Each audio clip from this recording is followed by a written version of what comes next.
नमस्ते भाइयों बहनों बच्चों दोस्तों। बहुत दिन के बाद वीडियो बना रहा हूँ।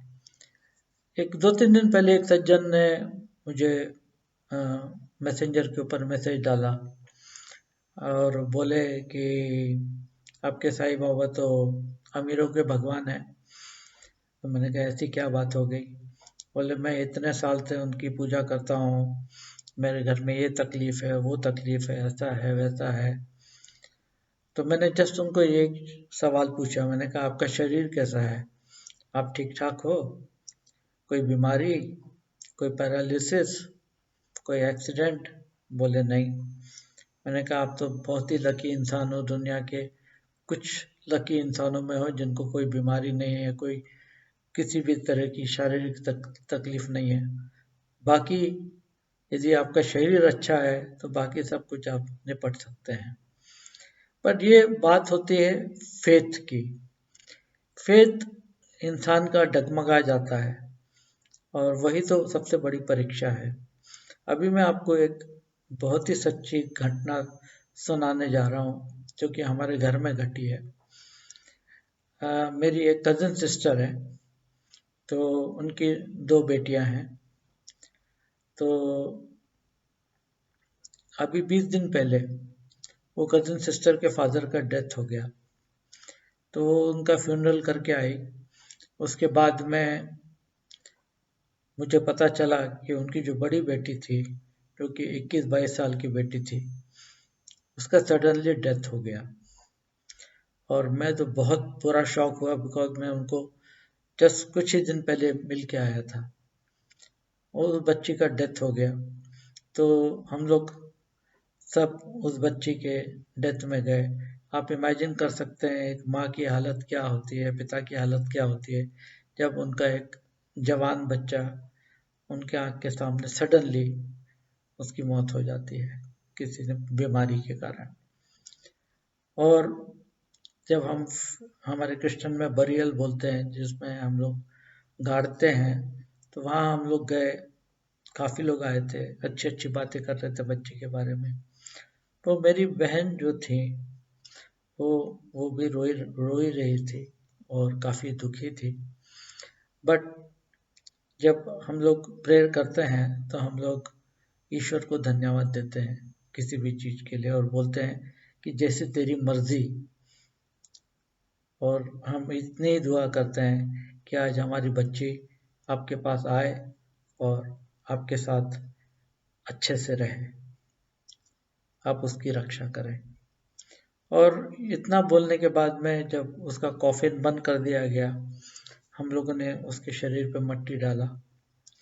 फिर हमारी बहन कंट्रोल में आई और फिर सबको बोलने लगी कि देखिए, मैंने चाय नाश्ते का बंदोबस्त किया है सबके लिए, आप लोग बहुत दूर दूर से आए हैं, तो चाय नाश्ता किए बिना नहीं जाना। जैसे कि किसी की शादी में अपन बोलते हैं कि बिना खाए पिए मत जाइए, तो उसने ये इंश्योर किया कि सब ने चाय नाश्ता किया। पर वो अंदर से बहुत दुखी थी, उसके पिताजी भी दुखी थे और उस बच्ची के पिताजी भी दुखी थे और एक छोटी बहन थी। तो काफ़ी दुख भरा दिन था और फिर मैं वापस पूना आ गया। अगले दिन मुझे फिर से फ़ोन आता है कि उनके पति का एक्सीडेंट हो गया। और एक्सीडेंट ऐसा घर में ही हो गया एक्सीडेंट, और उनके सिर के अंदर में कम से कम 8 इंच कांच का टुकड़ा घुस गया था ब्रेन के पास और उनको 10-12 टाके आए, वो आईसीयू में हैं। अभी बच्चे को गाड़ के अगले दिन ये एक्सीडेंट हुआ। तो 3 इवेंट हुए, पहले पिताजी की मौत, फिर बच्ची की मौत और उसके बाद में हस्बैंड का सीरियस एक्सीडेंट एंड ब्रेन में क्लॉट एमआरआई करके। और हमारी बहन अकेले इधर से उधर उधर से इधर भाग रही है, अस्पताल से घर, घर में भी 94 ईयर ओल्ड मदर है और वो अकेली ये सब संभालने की कोशिश कर रही है।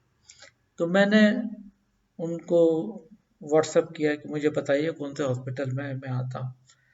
वो बोले नहीं भैया, आप तकलीफ ना लीजिए, मैं कंट्रोल में हूँ, बस आप ईश्वर से दुआ कीजिए कि सब ठीक हो जाए। तो मैंने उनसे इतना ही बोला कि अभी भी आपको ईश्वर पे विश्वास है कि एक 20 दिन के अंदर में आपने अपने पिता को खोया, अपनी बेटी को खोया और आज आप अपने पति को खोने जा रहे हैं, अभी भी आपको विश्वास है?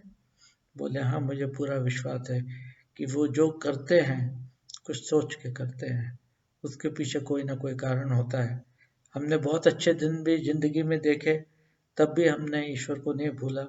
आज बुरे वक्त में भी हम अपने ईश्वर को नहीं भूलते हैं और उनको हम धन्यवाद देते हैं।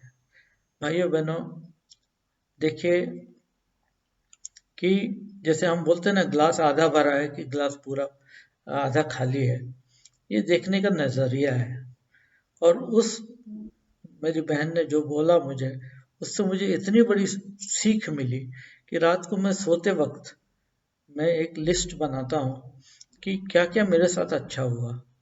बोलता हूँ ईश्वर आपको धन्यवाद कि कोरोना के वक्त में आपने हमको और हमारे परिवार को सेफ रखा। हमारा बच्चा इतना दूर है यहाँ से, 10,000 किलोमीटर दूर है, उसको आपने सेफ रखा। और जितनी सारी अच्छी चीजें ईश्वर ने हमको हमारे लिए करी है, हम उसका धन्यवाद देते हैं। ठीक है, थोड़ी तकलीफ है, थोड़ी बीमारी है, थोड़ा जॉबलेसनेस है, ये सब प्रॉब्लम जो हमको दिया उसके सामने बहुत छोटे प्रॉब्लम्स हैं।